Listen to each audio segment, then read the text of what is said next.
Bonjour à tous, on se retrouve pour un nouveau Tech Samba Show comme d'habitude pour l'actualité informatique et technologique de la semaine. C'est plutôt une semaine calme parce qu'on approche des fins d'année et en général il n'y a pas beaucoup de marques qui sortent des produits juste avant la fin d'année. Mais bon, on a quand même quelques news assez intéressantes. Vous avez une table des matières dans la description ainsi que sur la barre de lecture d'ailleurs. Alors d'ailleurs, premier sujet, c'est une petite update par rapport au fait que j'ai fait un appel à monteur récemment, voilà 2 semaines il me semble. Je suis encore en train de regarder les candidatures parce que vous avez été assez nombreux en fait à envoyer des candidatures.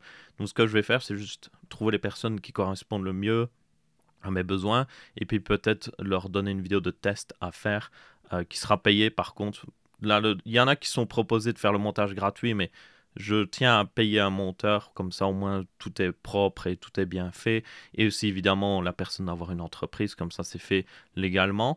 Et pour ces tests aussi, ben, je payerai chaque personne pour le test, même si je ne poste pas la vidéo parce que je ne suis pas satisfait du résultat, il sera quand même payé parce que le but ici c'est de ne pas récupérer des vidéos gratuites pour moi, c'est vraiment de tester et voir quelle est la personne qui me correspond le mieux.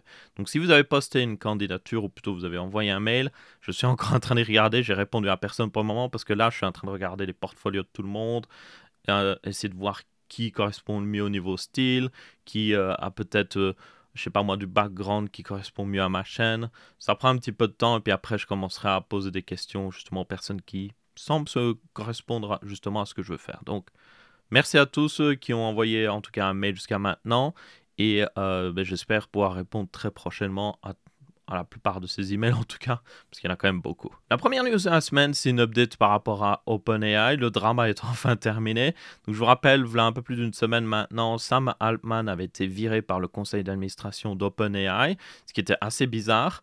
La raison invoquée, du coup, maintenant on le sait, c'était le fait que Sam Altman n'était pas assez transparent sur ce qui était fait au niveau d'OpenAI et surtout des AI. Et ça, c'est un truc assez bizarre avec OpenAI, c'est que c'est une entreprise qui développe des IA, mais ils sont contre le fait de laisser les IA libres. Ils veulent que ce soit très restreint, en fait. Ce qui est un petit peu bizarre. C'est genre, oh, je vais construire une voiture. Mais aussi, je suis contre le fait d'avoir des voitures. Je préfère marcher. C'est un peu dans ce genre-là, en quelque sorte. Après, je comprends, c'est la logique. Ils se disent, oh, quitte à ce que ce soit quelqu'un qui développe des IA, autant que ce soit quelqu'un qui le fait de manière responsable. Donc, je comprends la logique, hein, mais c'est juste que ça fait un petit peu bizarre quand on y pense. Bref, dans tous les cas, du coup, ils ont accusé Sam Altman de ne pas forcément être assez transparent et du coup, un manque de transparence pourrait mener à des situations où on ne contrôle pas forcément ce que font les IA et aussi les IA qui sont en train de développer. Donc ça, c'est assez raisonnable comme raison. Après, est-ce que vraiment il manquait de transparence, Sam Altman? Je ne sais pas trop. Dans tous les cas, je vous rappelle que le cofondateur aussi avait décidé de quitter en même temps que lui. Beaucoup d'employés avaient signé une lettre comme quoi ils allaient quitter. Microsoft avait dit « Oh, on va vous engager ». Ils ont été parler chez Microsoft. Puis finalement, ils sont revenus parler pendant le week-end chez OpenAI. Enfin, Sam Altman est revenu parler chez OpenAI en mode visiteur, avec un badge visiteur et tout ça. Et puis finalement, la news, c'est que il est redevenu CEO d'OpenAI. Ils l'ont remis à sa place. Donc, yep, le drama est terminé. Mais c'est quand même sacrément surprenant, je le redis encore une fois par rapport à la dernière fois que j'en ai parlé, c'est quand même sacrément surprenant qu'une telle entreprise franchement, qui domine les news et tout ça en ce moment, qui a vraiment une technologie que beaucoup de gens veulent, c'est vraiment surprenant qu'il y ait eu un tel drama au final. Ensuite, si je vous disais que Netflix avait des jeux vidéo, qu'est-ce que vous me diriez? Hein? Quoi? Non, Netflix, c'est des séries. Même si à une époque aussi, ils avaient des DVD, il faut le savoir. Mais maintenant, Netflix est en mode, hey, on a des séries, on a des films. Mais maintenant, on veut avoir des jeux vidéo parce que les jeux vidéo, c'est à la mode. Et vous avez aussi le cloud streaming et tout ça qui est à la mode. Donc, on en veut un petit peu. Alors, ici, c'est pas du cloud streaming. Ce que fait Netflix, c'est que littéralement, si vous avez un abonnement Netflix, vous avez droit à jouer à certains jeux vidéo. Et le dernier jeu vidéo qui va arriver dans cette line-up de chez Netflix est la trilogie de Grand Theft Auto sur mobile, par contre. C'est pas la version PC, c'est la version mobile apparemment ici. Donc, d'ailleurs, pour ceux qui ne savent pas, il y a eu des versions mobiles de derniers Grand Theft Auto. Bon, après, c'est des jeux qui datent un petit peu, donc c'est pas si étonnant que ça. Dans tous les cas, du coup, ce sera pour iOS et Android. Et en réalité, Netflix a pas mal de jeux. Vous avez une page ici sur le centre d'aide où ils montrent justement tous les jeux. Ils ont par exemple le dernier Farming Simulator, mais c'est la version mobile encore une fois. Et vous pouvez voir justement les jeux disponibles. La plupart d'entre eux, il me semble même pratiquement tous, sont des jeux mobiles. Donc pour ceux qui disaient, ah, peut-être avoir des jeux, j'ai un abonnement Netflix, je vais peut-être avoir des jeux pour pas cher, justement, sur mon PC. Non, pas vraiment. Ou en tout cas, si vous aimez bien jouer sur mobile, il y a peut-être des jeux qui peuvent être intéressants. Et du coup, oui, vous pouvez du coup avoir accès à ce genre, à tous ces jeux-là sur la liste, si, si vous le voulez, justement via le système de jeux de Netflix. Ensuite, le MacBook Air a reçu une upgrade, et pas par Apple, elle a été faite par tout simplement les constructeurs du AirJet qui est Frore. Si vous ne savez pas, Frore, ils construisent en gros une sorte de... C'est un petit peu bizarre, mais c'est une sorte de petit appareil qui remplace un ventilateur, qui fait vibrer apparemment une membrane, et ça crée un flux d'air qui est genre très rapide, donc ça permet de refroidir les composants, surtout dans des situations où vous ne pouvez pas forcément utiliser un ventilateur, c'est aussi plus durable qu'un ventilateur, donc ça c'est assez intéressant.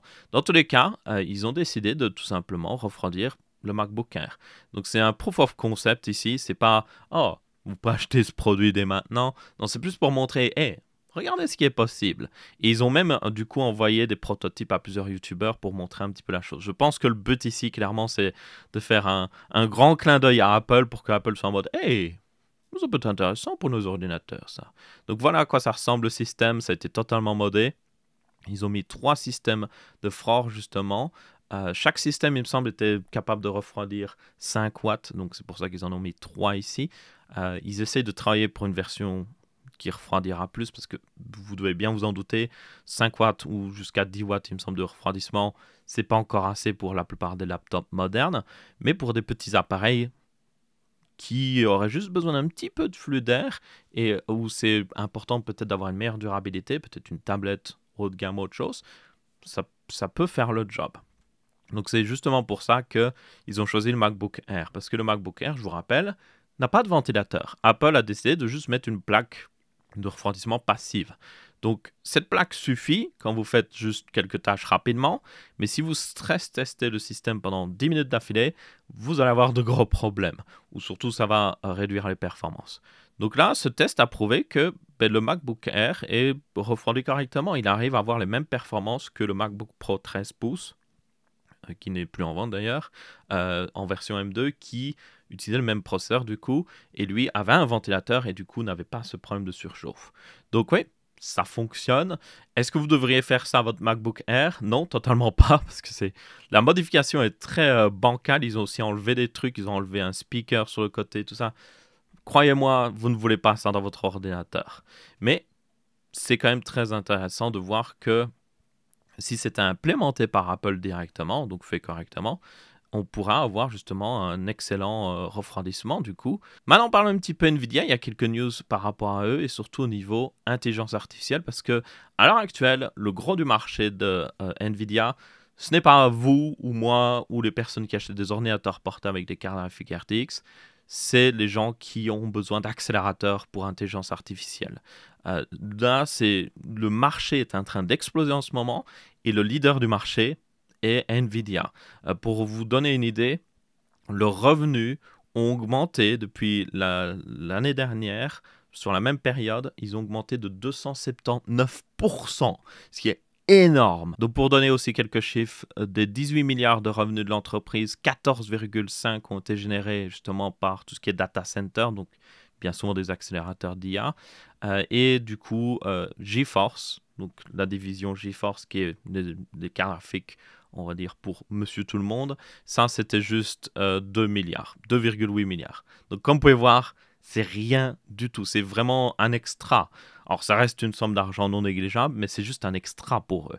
Le gros du marché est vraiment au niveau de l'intelligence artificielle. Et la news intéressante par rapport à ça, c'est le fait que certains de ces GPU Nvidia sont bannis maintenant en Chine. Et c'est pas la Chine qui les a bannis. La Chine aimerait bien ces GPU. Non, c'est dû au fait que les États-Unis ont mis en place une restriction au niveau de l'exportation d'accélérateurs d'IA. Parce que il y a énormément de choses au niveau de l'IA. On l'a vu avec OpenAI. Et ils ont peur que tout simplement la Chine prenne trop d'avance ou rattrape tout le monde. Et du coup, le meilleur moyen de les limiter, c'est de tout simplement les limiter au niveau des accélérateurs d'IA. Donc, une des victimes de cet export ban, c'est la RTX 4090. La RTX 4090 dépasse le niveau de puissance maximum autorisé par justement ce ban. Et donc, la Chine va avoir une version spéciale de la 4090. Ce sera la RTX 4090D apparemment. Et c'est une version avec moins de coups d'accord et aussi d'autres choses qui ont été coupées pour justement réduire sa puissance. Elle sera vendue au même prix qu'une 4090. Donc, pour ceux qui se disent, ah, moyen de peut-être avoir une 4080 Ti pour moins cher qu'une 4090. Non, ce sera basiquement le même prix qu'une 4090. Donc, vaut mieux acheter, si vous en voulez vraiment une 4090 en Europe. Donc, ouais, c'est vraiment ici dû au fait qu'il y a cette restriction au niveau des accélérateurs d'IA. Et c'est hyper intéressant à voir parce que il y a d'autres news qui montrent qu'apparemment, justement, la Chine est en train de travailler sur des énormes super calculateurs accélérés par IA. Et ils ont apparemment accès à des puces hyper puissantes pour ça. Donc même avec cette restriction, ben, visiblement, la Chine trouve d'autres moyens. Il y a aussi le côté un peu stupide, selon moi, c'est que vous limitez la puissance, mais il suffit juste d'en mettre plus, en fait. C'est genre, oh, t'as pas le droit d'avoir une carte graphique qui fait du, je sais pas moi, qui calcule les choses à plus de 10 gigaoctets à la seconde. Ben, voilà, on limite à 10 gigaoctets. Ben, la Chine va juste en mode, ok, on va juste prendre deux cartes qui font 9 gigaoctets à la seconde et puis c'est bon, quoi. Je donne juste un exemple comme ça. Ça n'a rien à voir avec le calcul d'IA, mais juste pour vous montrer que c'est seulement un peu stupide parce qu'ils vont juste faire un data center un peu plus grand avec un peu plus de cartes graphiques et puis ça reviendra au même. Il y avait aussi une news comme quoi au début de cet export ban, c'était surtout les grosses cartes graphiques pour data center qui étaient justement visées. Et du coup, certaines personnes utilisaient des 4090 pour contrecarrer ce ban. Et donc, c'est pour ça qu'on a cette news comme quoi la 4090, elle aussi, va tout simplement souffrir du même problème. Les stocks sont pratiquement vidés. Il y en a presque plus qui arrivent en Chine. Donc, c'est juste pour dire. Donc, ouais. Énormément de choses qui passent au niveau de l'IA. Et énormément de choses intéressantes et peut-être aussi un petit peu stupides des fois, ma foi, avec un petit peu le drama OpenAI, mais aussi cet export ban qui, selon moi, va pas forcément aider à grand-chose. Mais bon, ma foi, si les États-Unis sont contents parce qu'ils disent « Ah, on a stoppé la Chine ». Ensuite, on va parler un petit peu de la concurrence aussi, avec notamment la RX 7900M qui a été davantage testée dans l'Alienware M18. Donc, c'est le seul ordinateur portable pour le moment qui a cette carte graphique. Il y en aura plus. Et du coup, au niveau performance, le CPU, bon, ça c'est intéressant, mais ça n'a rien à voir. Au niveau GPU, cette carte graphique se situe à peu près au même niveau qu'une 4080, donc c'est ce qu'on avait vu par le passé. La seule différence toutefois, c'est qu'elle est beaucoup moins efficace au niveau énergétique. Alors, je comprends pas trop la méthodologie de test ici parce que ils testent sur batterie. Donc, ils ont testé deux Alienware M18. Donc, il existe aussi en version NVIDIA. Donc, c'est pour ça qu'ils peuvent comparer. C'est pratiquement les mêmes ordinateurs portables. Il y en a un avec toutefois un Core i9 et un avec évidemment un processeur Ryzen.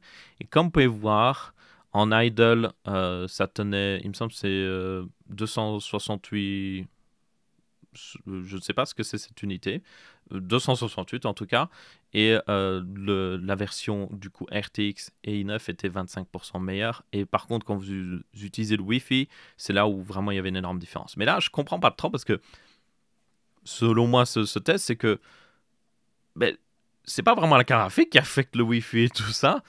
Et surtout, si vous êtes sur batterie, la carte graphique n'est pas censée être activée. Ça utilise la carte graphique intégrée au processeur. Ce que le processeur Ryzen a et aussi le Core i9 d'ailleurs. Donc, ouais. Juste pour dire que si vous regardez au chiffre de batterie des fois des ordinateurs portables, il y a des choses assez étranges avec AMD. C'est que des fois, certains portables AMD sont excellents au niveau batterie. Vous avez par exemple le TUF A16 en version full AMD. Il défonce la plupart des ordinateurs portables au niveau batterie. Il se rapproche même de certains, justement, MacBook avec des puces M1, M2 et M3. Donc, c'est assez impressionnant. Et puis, à côté de ça, vous avez cet ordinateur-là qui juste fait des très mauvais résultats. Je ne sais pas pourquoi. Donc, oui, c'est assez étrange. Et j'ai vu d'autres aussi ordinateurs faire des résultats assez étranges. Par exemple, vous avez Framework. Framework récemment a fait une version AMD de leur ordinateur portable Et au niveau batterie, pour le moment en tout cas, peut-être que ce sera amélioré via des firmware et tout ça, mais pour le moment, la version Intel est meilleure. Ce qui pour moi est très bizarre parce que, je peux vous le dire encore une fois, j'ai déjà eu plusieurs ordinateurs avec des processeurs AMD et en général, ils tiennent plutôt bien. Donc je pense qu'il y a peut-être un problème de juste... euh, AMD fournit un processeur, Intel fournit un processeur. Après, les marques, c'est à eux de décider si ils limitent, qu'est-ce qu'ils utilisent comme puissance. Et je pense que certaines marques, peut-être, ne font pas correctement les choses au niveau du design de leur ordinateur portable pour tirer pleinement parti de ces processeurs. Donc là, je ne sais pas trop, encore une fois, la méthodologie de test exacte. Mais une chose est sûre, oui, je ne comprends pas trop comment ils arrivent à ces chiffres-là. Mais ce qu'on peut toutefois retirer de tout ça, c'est que cette 7900M est très performante, mais elle n'est pas aussi bonne qu'une 4080 exactement. Et Nvidia a toujours un avantage au niveau efficacité énergétique parce que, comme vous pouvez voir, une 4090 à 175 watts arrive à faire bien mieux. Donc, il y a bien encore du rattrapage à faire ici. Mais c'est quand même cool d'avoir évidemment une alternative parce qu'au niveau ordinateur portable, vous avez zéro alternative. C'est basiquement Nvidia si vous voulez jouer à des jeux vidéo, en tout cas sur les ordinateurs portables ultra haut de gamme. Il y a quelques milieux de gamme avec des cartes AMD, mais c'est à peu près tout. Donc, voir plus d'options, ça ferait pas de mal.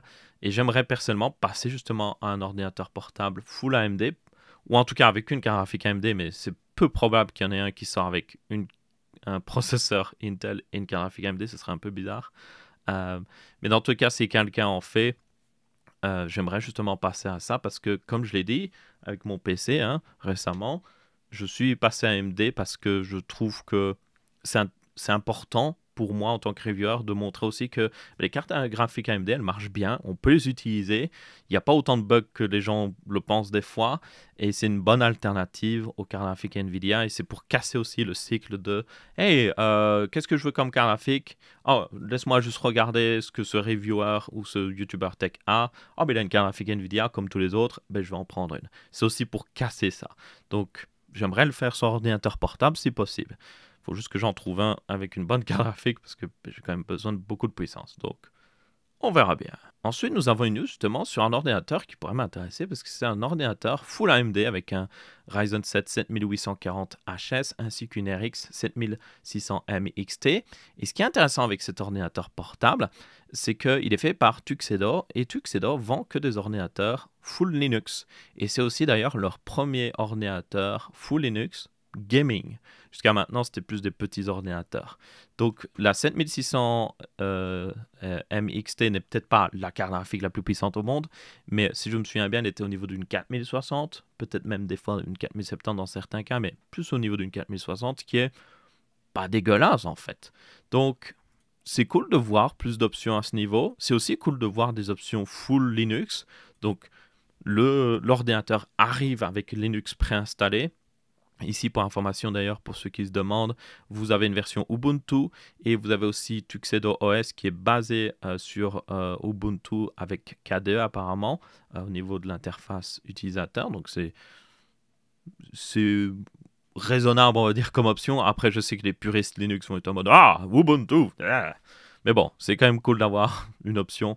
Je pense que le plus important, c'est juste que Monsieur Tout le Monde, ou en tout cas quelqu'un qui n'y connaît pas trop, peut maintenant avoir plus d'options au niveau justement ordinateur Linux qui marche bien et qui permet même de jouer à des jeux vidéo. Surtout que je rappelle que le Steam Deck existe et que du coup Valve développe énormément de choses pour faire fonctionner les jeux Windows sur Linux, notamment via Proton qui est basiquement un petit peu, c'est basé à la base sur Wine, donc c'est un émulateur littéralement, donc ça permet de faire croire au jeu qu'il est sur Windows, mais en fait, non, il n'est pas sur Windows.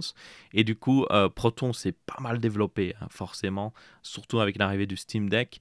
Et maintenant, vous avez énormément de jeux qui fonctionnent sur le Steam Deck et donc sur Linux. Et vous pouvez en profiter aussi sur n'importe quel autre système Linux parce que vous pouvez installer Steam et vous aurez Proton préinstallé. Et puis commencer à jouer des jeux Steam sur votre ordinateur sans problème. Donc là, ce serait le cas avec justement cet ordinateur Tuxedo. Vous pourriez jouer à pas mal de jeux, donc ça peut être une bonne alternative pour ceux qui en ont marre de Windows.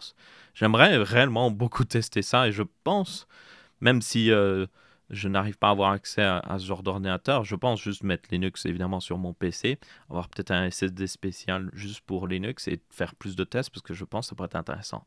Voire même éventuellement faire une vidéo en mode hey, pendant un mois, j'utilise Linux.